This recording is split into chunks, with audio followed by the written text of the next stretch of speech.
to publish a research article in a reputed journal. BMC Genomics में publish किया है मैंने, बड़ा सा जर्नल है, उसमें साइंटिफिक आर्टिकल्स पब्लिश होते हैं। तो जो भी नए नए खोज होते हैं, रिसर्च होता है, डिस्कवरीज होते हैं, उनको जर्नल्स में डाला जाता है, जैसे कि मैंने पब्लिश किया है। तो मेरा प्रेजेंटेशन है thermocore cracking the heat signature of Arabidopsis thaliana proteome।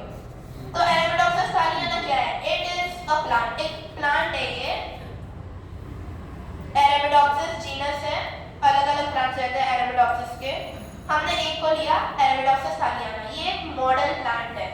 तो मॉडल प्लांट्स क्या होते हैं? छोटे रहते हैं, इधर उधर उनको रिसर्च के लिए लिया जा सकता है एंड उनका लाइफ स्पैन कम होता है। जैसे कि Arabidopsis thaliana का हाफ लाइफ स्पैन 6 मंथ्स का है। लाइफ स्पैन कम होगा तो फिर हम उस पर ज़्यादा रिसर्च कर सकते हैं कि उसकी ग्रोथ, उसकी डेथ, उसकी लाइफ, इसको हम ज़्यादा अच्छे से स्टडी कर सकते हैं। तो हमने क्या स्टडी किया? हमने इसके प्रोटीन्स के ऊपर स्टडी किया कि अभी जो राइजिंग टेम्परेचर्स हैं, तापमान बढ़ रहा है, ग्लोबल वार्मिंग हो रहा है, तो उससे जो फसल है, क्रॉप्स में डिक्लाइन हो रहा है, अनाज कम मिल रहा है, अनाज की शॉर्टेज हो रही है इधर उधर। तो उससे बचने के लिए प्रोटीन्स में हम जेनेटिक इंजीनियरिंग कर सकते हैं, उसमें हम जीन्स को चेंज कर सकते हैं जिससे कि प्लांट्स ज़्यादा हीट को विथस्टैंड कर पाए, ज़्यादा तापमान में रह सके। Arabidopsis thaliana प्लांट के 40,000 प्रोटीन्स के ऊपर रिसर्च किया। उसका टोटल 48,359 प्रोटीन्स है, 40,000 से ज़्यादा। तो उसमें से हमने प्रोटीन्स को 3 ग्रुप्स में बांट दिया। एक था जिसमें कि एक ग्रुप में कुछ प्रोटीन्स थे जो कि 55 डिग्री सेल्सियस से कम टेम्परेचर विथस्टैंड कर पाते थे। एक ग्रुप था जिसमें 55 to 65 डिग्री सेल्सियस के अंदर उनका मेल्टिंग टेम्परेचर होता था, और एक था higher than 65 degree Celsius.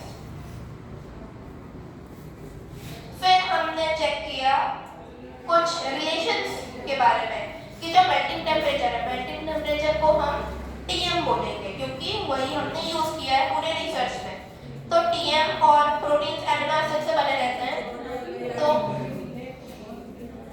TM और amino acid composition, molecular mass, codon usage, अलग अलग चीज़ों का हमने एनालिसिस किया। और फिर हमने किया एवोल्यूशन स्टडी। TM मेल्टिंग चीज होता है, कोल्ड स्ट्रेस, मतलब कि कम तापमान में प्रोटीन्स को प्रॉब्लम होती है। तो अगर TM हाई रहे तो फिर कोल्ड स्ट्रेस भी प्रोटीन को काम करने से रोक सकती है, जिसमें कि प्लांट में अनस्टेबिलिटी होगी और फिर प्लांट में खराबी हो सकती है, कुछ भी हो सकता है, प्लांट ग्रो नहीं करेगा, प्लांट की डेथ हो जाएगी।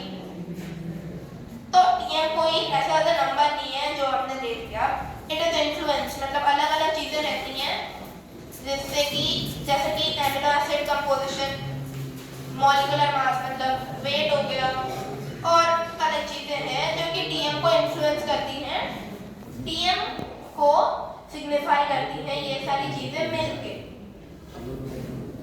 मेथड्स हमारी, हमने क्या क्या चीजें यूज किए हैं? तो हमने प्रोटीन सीक्वेंसेस TAIR डेटाबेस से लिए। TAIR क्या है? The Arabidopsis information resource. इससे हमने प्रोटीन सीक्वेंसेस को डाउनलोड किया, फिर हमने उनको कॉपी करके TM कैलकुलेटर में डाला जिससे कि मेल्टिंग टेम्परेचर प्रेडिक्ट हुआ। फिर हमने प्रोटीन का मास और आइसोइलेक्ट्रिक पॉइंट क्या होता है? वो एक pH लेवल होता है जिसमें कि हाइड्रोजन आयन कॉन्सेंट्रेशन 0 रहता है, तो उसको भी हमने कैलकुलेट किया। और फिर हमने स्टैटिस्टिकल एनालिसिस, मतलब कि सॉफ्टवेयर से हमने कुछ एनालिसिस किया जिसके लिए हमने JASP और FAST4 यूज किया। ये दो अलग अलग हाई लेवल के एनालिटिकल सॉफ्टवेयर हैं जिनको साइंटिफिक पर्पस के लिए बहुत ज़्यादा यूज किया जाता है। फिर हम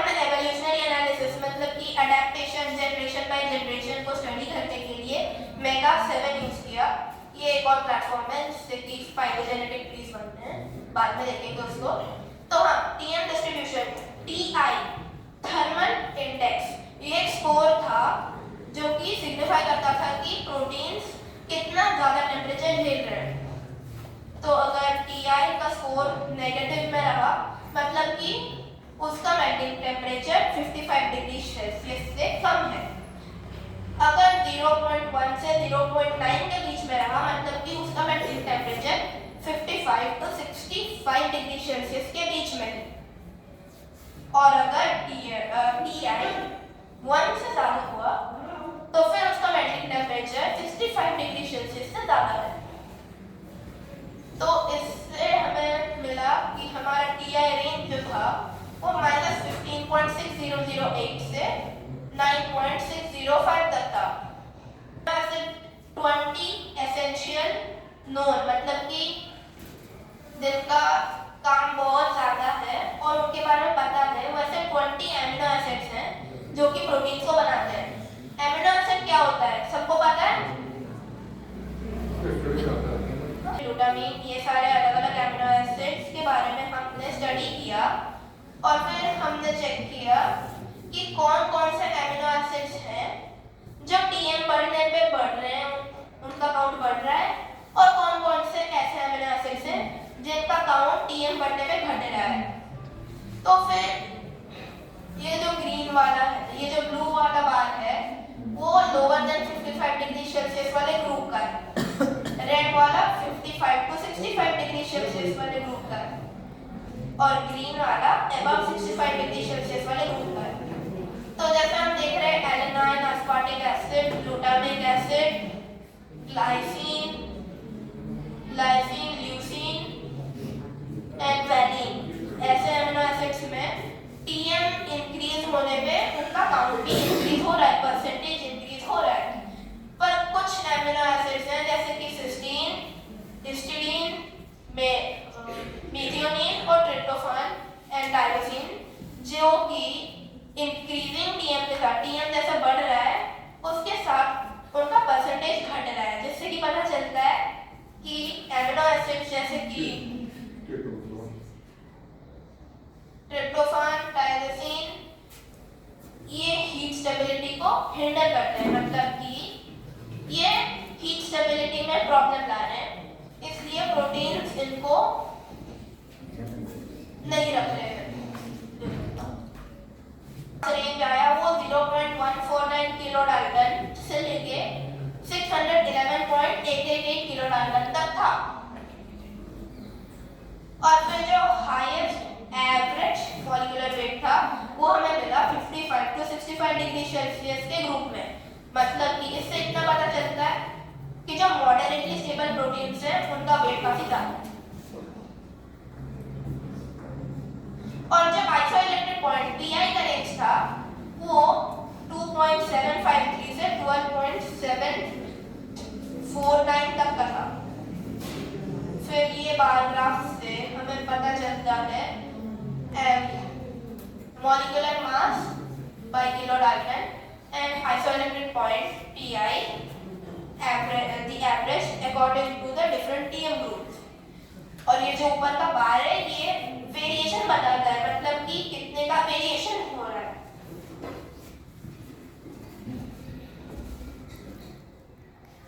फिर हमने कोरिलेशंस ढूंढने के लिए मशीन लर्निंग अप्रोच लिया, जिससे कि हमें स्टैटिस्टिकली सिग्निफिकेंट मतलब कि value of error lower than 5% results मिले और फिर हमने उनको हमारे आर्टिकल में डाला। हमने मोस्टली बूस्टिंग रिग्रेशन और डिसीजन ट्रीज का यूज किया। तो ये डिसीजन ट्री है, ये सारा पास्ट 4 से बनाया है हमने, पास्ट 4 यूज किया हमने इसके लिए सॉफ्टवेयर। और इससे हमें पता चल रहा है कि मॉलिक्यूलर मास जो है वो टीएम को पॉजिटिवली सिग्निफाई कर रही है और आइसोइलेक्ट्रिक पॉइंट का बहुत ही कम इम्पैक्ट है। ये हमें नेटवर्क एनालिसिस से ज़्यादा अच्छे से पता चलता है, क्योंकि ये ब्लू है मतलब कि positive influence and higher influence compare to the red one.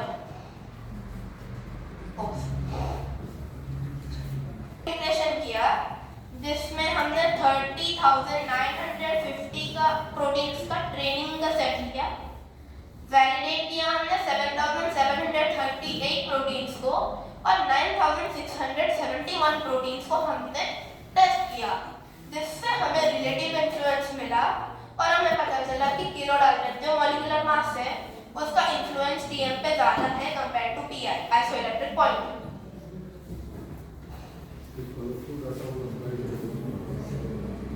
जिससे हमें ये पता चला कि जीन में ड्यूप्लीकेशन मतलब डीएनए में जीन ड्यूप्लीकेशन हुआ है ताकि प्रोटीन अडैप्ट कर सके चेंजिंग टेम्परेचर्स को, लेकिन हमें कोई भी जीन का लॉस नहीं मिला, मतलब कि कोई भी जीन खोया नहीं, ना ही ट्रांसफर हुआ और ना ही कोडाइवर्ट हुआ। कोडन यूसेज भी एक इम्पॉर्टेंट फैक्टर निकला, जिसमें पता चला कि कोडन अलग अलग कोडॉन्स मतलब कि सीरियल जो कोडिंग डीएनए सीक्वेंस होता है जो कि डीएनए को कोड करता है वो चेंज होता रह रहा है। जैसे कि एजीए ये कोडन है तो वो कार्जिनाइन के लिए कोड करता है और ये लो और मिड टीएम प्रोटीन्स में ज़्यादा यूज हुआ कंपेयर टू सीसीए जो कि प्रोलीन एमिनो एसिड के लिए कोड करता है, वो हाई टीएम में पाया गया था। कोडॉन्स न्यूक्लियोटाइड्स ही होते हैं। फिर ये फाइलोजेनेटिक ट्रीज हैं हमारे जो कि एवोल्यूशनरी एनालिसिस को दिखाते हैं। वो अलग अलग टीम हमने एवरेज न्यूक्लियोटाइड पोजीशन भी निकाला, जिससे कि हमें पता